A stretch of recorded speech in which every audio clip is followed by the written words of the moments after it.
Hi, I'm Brad Mignani from Cisco High Touch Technical Support. In this video, we're going to demonstrate how to gather logs for troubleshooting any issue with the SMTP relay feature in Cisco Unity Connection.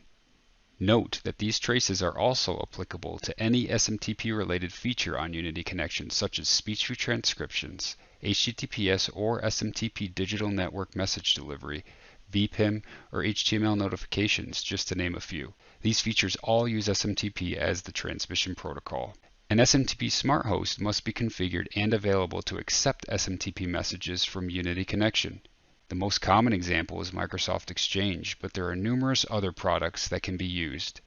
Unity Connection will communicate directly to the configured SMTP smart host. It is the responsibility of the smart host to route messages to their intended destination.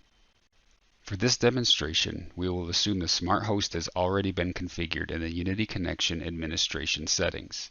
If there are issues with any of these features failing to communicate or deliver messages to the smart host, traces first need to be enabled and collected. Let's navigate to the Cisco Unity Connection Serviceability dropdown in the top right corner and log in.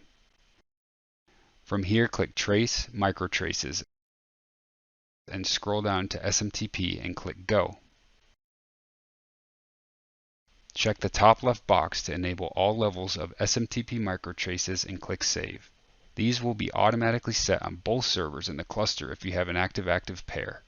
Once the problem has been reproduced, launch the real-time monitoring tool and click on Trace and Log Central, then Collect Files.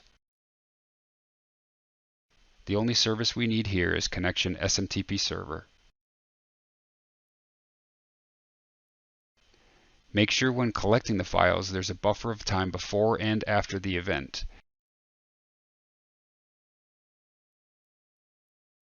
Traces can then be set back to the default levels by navigating to Trace, Macro Traces, and click the Reset to Default button.